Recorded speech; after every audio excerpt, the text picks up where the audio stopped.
Ruiner is the story of a guy who gets his brain hacked. He's then sent on a mission to assassinate a man called the Boss. However, just before completing the mission, his mind is set free by a mysterious female hacker. Together they then go on a quest to get revenge and to save our hero's brother, who's been captured by the same people who took over his mind. Now, I could say that the highlight of this game is the combat. However, in reality, I'd have to say that it's the world that this game creates.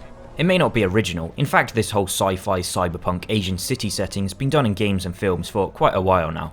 But it's a setting that does a great job of setting the right tone. So, dark, gritty, violent world, dark, gritty, violent gameplay.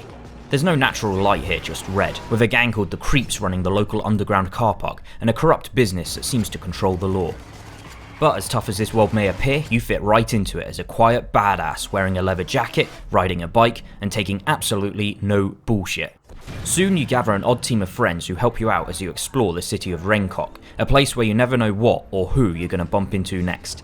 The city acts as a game's hub that you visit in between missions. And sure, there may not be a lot to do here, but there is a lot of cool stuff to look at, from the graffitied walls to the back alley gym. And all of these different, unique, violent, over-the-top characters set the perfect tone for the carnage that awaits. So the combat's a mix of brutal twin-stick shooting plus some close-quarters melee fighting. It's fast-paced with a focus on dashing at just the right time, because not only can you move quick, but you can also lose your health pretty quick too. In fact, it's kind of unforgiving because only a couple of mistakes and you are brown bread. Thankfully, to help you out, you do have an assortment of different abilities, which you unlock and upgrade as you level up.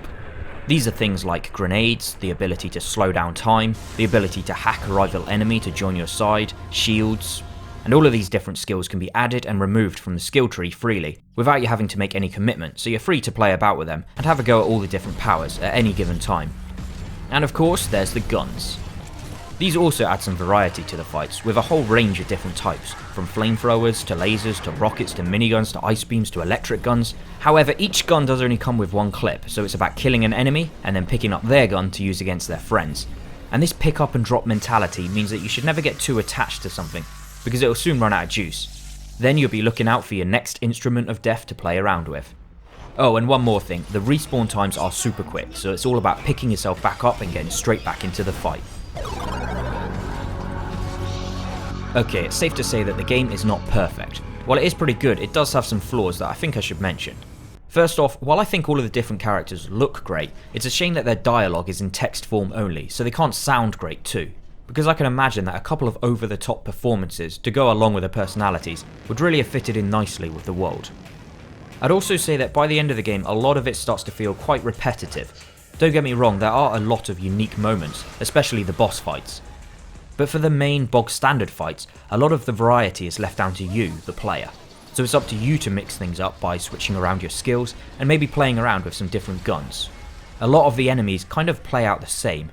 There's either the melee ones or the shooting ones. Sure, there are the suicide bombers, the zombie-like ones, and a few other different types, but the majority of them do feel kind of similar. Oh, and one more thing.